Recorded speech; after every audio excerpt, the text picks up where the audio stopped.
We're touring here over for about 15 days, 15 concerts, and all the audiences that we find, A collision between two powerful personalities that couldn't be more different from one another. The feud between Ian Gillan and Ritchie Blackmore was one of the most explosive rivalries in rock and roll history. Imagine this Gillan, the charismatic and larger-than-life frontman who always commands the stage with his high-energy presence and free-spirited personality. He was opposed by Blackmore, the intense and stoic guitarist who silently guided the band's musical direction with meticulous precision. Blackmore was the opposite of him. Despite the fact that they performed together on stage, their individual styles couldn't have been more dissimilar. The expansive, wild energy of Gillan and his desire for creative freedom came into direct conflict with Blackmore's methodical, exacting approach and his unrelenting need for control. Deep Purple's greatest strength and its undoing were both the tensions that existed between them. The constant conflict between them caused the band to be in a state of near-constant turmoil behind the scenes, despite the fact that their creative chemistry was the driving force behind their incredible success. A volatile pairing that resulted in the creation of iconic music but left scars that would last for decades was the result of this pairing. Deep Purple was at the height of their career in the early 1970s, with songs such as Smoke on the Water and Highway Star, catapulting them to the forefront of success all over the world. A complicated tension emerged, however, as their fame increased. Blackmore, who was frequently referred to as the band's musical architect, had a vision that was gloomy, precise, and unyielding. His near-obsessive focus earned him the reputation of being more than just a guitarist. He was also an auteur who was determined to transform Deep Purple into a formidable, cohesive unit that had a controlled and menacing sound. However, this approach found itself in direct opposition to the soaring and expressive vocals of Gillan, which served as a natural counterpoint to the heavy riffs that Blackmore played. Gillan felt confined by Blackmore's strict direction, which he found to be stifling, and at odds with his own free-spirited persona. Blackmore, on the other hand, thought that Gillan's vocal style was too unrestrained. The frequency of their disagreements regarding issues such as song arrangements, touring schedules, and even the manner in which they performed on stage increased, transforming every creative session into a battleground. By 1973, after several months of conflict that had been getting worse, Gillan had reached his breaking point. Gillan and bassist Roger Glover, who also felt the strain of Blackmore's dominant control, made the decision to leave the band because the atmosphere had become so tense it had reached a peak of tension. Because of their departure, the Mark I lineup came to an end, which is an era that many fans and critics consider to be the pinnacle of Deep Purple's creative output. Not only did this result in the departure of two members, but it also marked the conclusion of a musical force that had successfully taken rock to new heights. Gillan later said that he had the experience of feeling like an outsider in his own band, with his voice being reduced to a tool in Blackmore's ambitious blueprint. Not only did Ritchie Blackmore's intense and uncompromising personality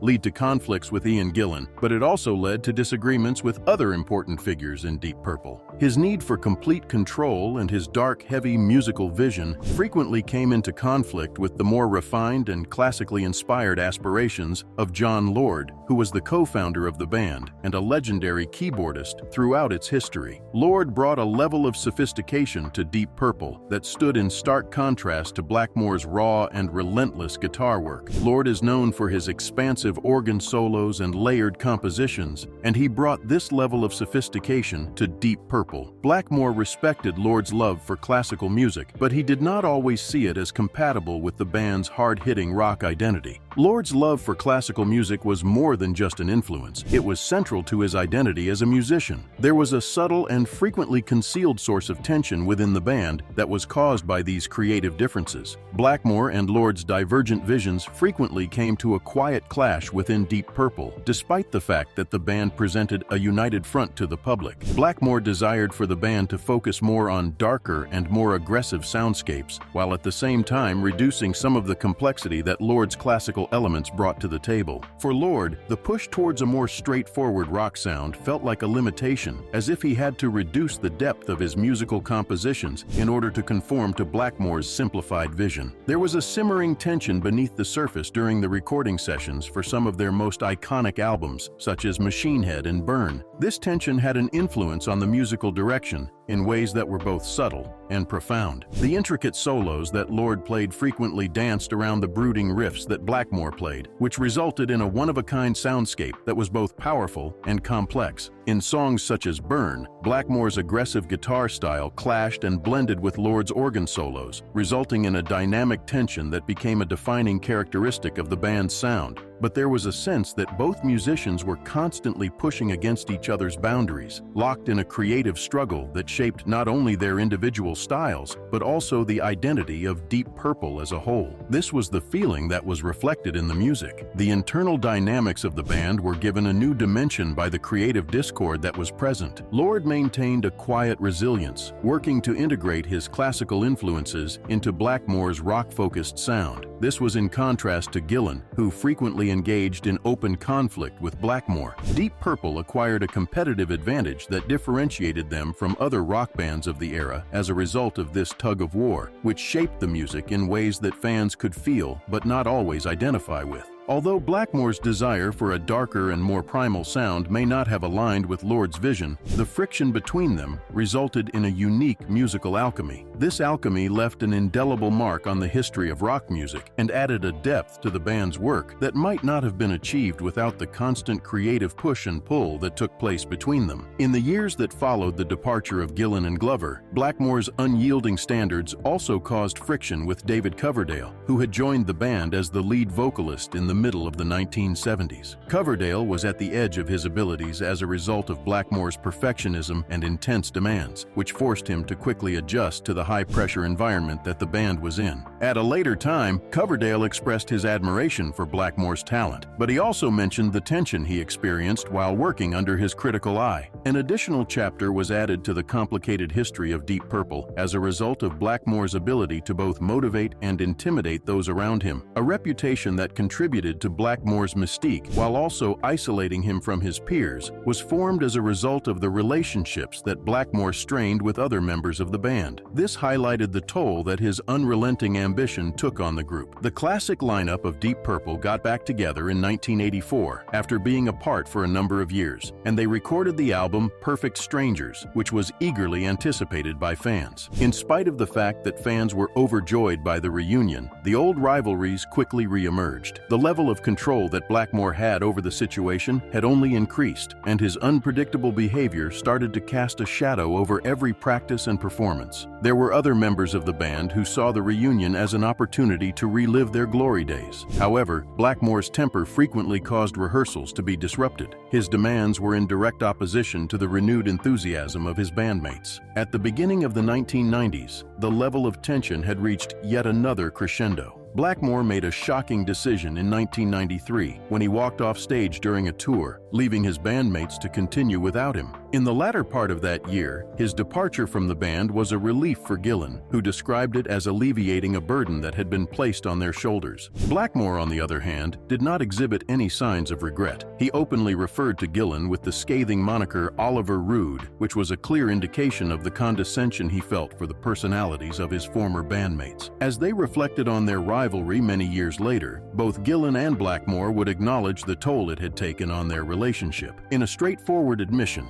Gillan admitted that he and Blackmore had both been jerks, each of them clinging to pride and grudges that only served to deepen their discord with one another. At long last, Blackmore left Deep Purple, which signified the beginning of a fresh chapter for the band. Steve Morse, the band's guitarist, provided the band with stability. Morse's approach was consistent and open-minded, which was a welcome change from Blackmore's intense control. As a result of this change, Gillan and his bandmates were finally able to take a deep breath and perform without the threat of Blackmore's temper hanging over them. Blackmore, on the other hand, embraced his artistic freedom and pursued folk-inspired rock with Rainbow. In contrast to Blackmore, who brought a sense of volatility and passion to Deep Purple, Morse brought stability and an openness that enabled the band to explore new creative avenues. This was a significant change for Deep Purple. It is a chronicle of intense personal rivalries, particularly between Ian Gillan and Ritchie Blackmore, that Deep Purple's legacy is a testament to their creative achievements as much as it is a testament to their their creative accomplishments. A dynamic in which tension was the lifeblood of innovation was formed as a result of their clashes, which created a composition that was combustible and drove some of the most iconic music in rock history. Blackmore, a guitarist who was known for his dark charisma and relentless precision, was a musician who pushed boundaries with his heavy, brooding riffs. Gillan, on the other hand, represented a different kind of force of voice of freedom that stood defiantly against Blackmore's calculated control.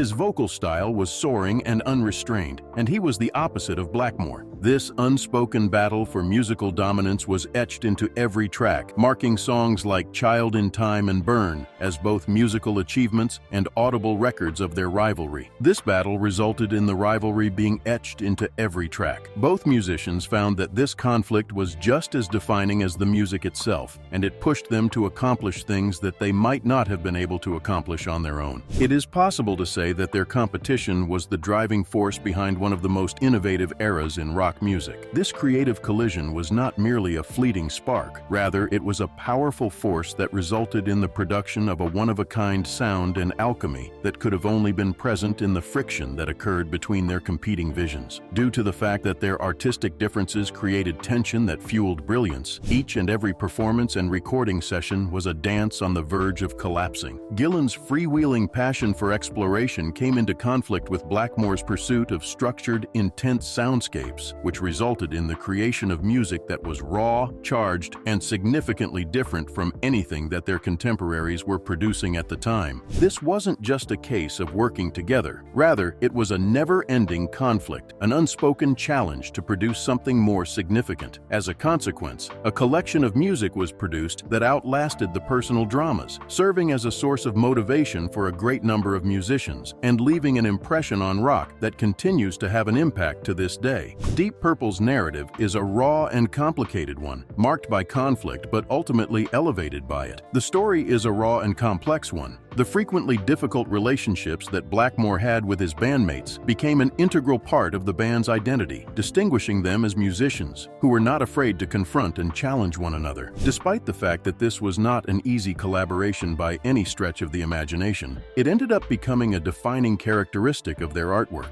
despite the fact that every member of the band contributed to this legacy in their own way. The two most important aspects of Deep Purple's sound were Blackmore's desire for control and Gillan's desire for creative freedom. They engaged in a competition that resulted in the creation of some of the most iconic music in the history of rock and roll. This competition served as a demonstration of the transformative power of tension and a reminder of how deeply personal struggles can shape and elevate art. As a result of the dramatic departure of Ritchie Blackmore in 1993, Deep Purple was confronted with future uncertainty. Not only did his departure signify a change in the lineup, but it also marked the end of an era that was characterized by brilliant and unpredictable performances. On the other hand, it presented an opportunity for one to reinvent themselves. Enter Steve Morse, a guitarist who was both technically proficient and versatile, and whose demeanor was a striking contrast to Blackmore's authoritative presence. Morse brought stability to the band, which made it possible for them to experiment without the constant risk of conflict emanating from within. When Morse joined Deep Purple, the band entered a new phase of their creative process. Albums such as Perpendicular, 1996, and Abandon, 1998, displayed a sound that had been updated. Despite the fact that they maintained the fundamental characteristics of hard rock and progressive flair, these albums also reflected the influence of Morse's melodic sensibilities. It was noticeable that the atmosphere within the band had become lighter, and Ian Gillan frequently commented on the newly discovered sense of camaraderie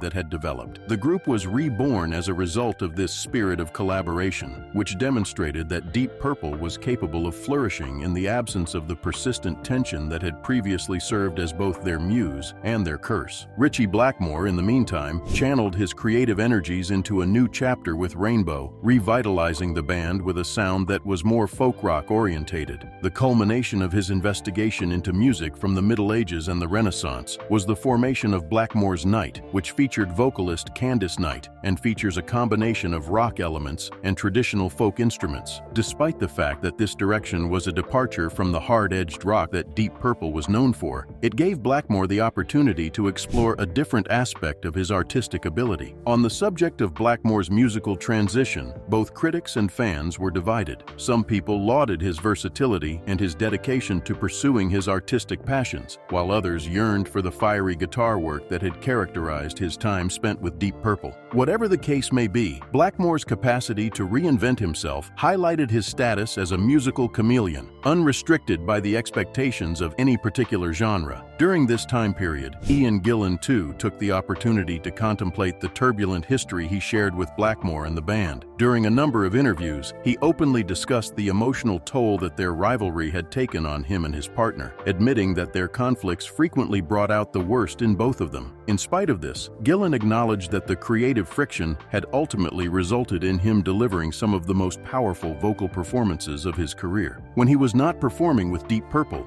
Gillan pursued solo projects that gave him the opportunity to further investigate his musical interests. Several albums, including Gillan's In and One Eye to Morocco, demonstrated his versatility by incorporating elements of rock, blues, and even jazz into his musical compositions. Due to the absence of the pressures and expectations imposed by the Deep Purple machine, these ventures served as a catalyst for creative expression. The history of Deep Purple is not only about the music made by the band, but also about the people who were responsible for making it. The competition that exists between Gillan and Blackmore, in addition to the more subtle tensions that involve John Lord and other members, serves to highlight the intricate dynamics that frequently serve as the impetus for artistic innovation. Although the conflicts may have caused personal relationships to become strained, they also resulted in the creation of a body of work that is still unmatched in the history of rock music. The power of creative conflict is demonstrated by albums such as Machine Head, Burn, and In Rock, which are all examples of that power. Child in Time and Lazy are two examples of songs that exemplify the band's ability to create a cohesive whole by combining heavy riffs, soaring vocals, and intricate compositions. The songs in question are not merely performances. Rather, they are sonic battles in which the styles and visions of each musician compete for dominance, resulting in a musical alchemy that is entirely unique. Over the course of their shared history, the members of Deep Purple have occasionally discovered areas of agreement, despite the long-standing tensions that exist between them. The band's reunion in 1984 for the album Perfect Strangers was a demonstration of their unbreakable bond, despite the fact that old rivalries quickly manifested themselves again. Additionally, in their later years, Ian Gillan and Ritchie Blackmore have expressed a reluctance to respect each other's abilities, but they have done so nonetheless. Throughout the course of interviews,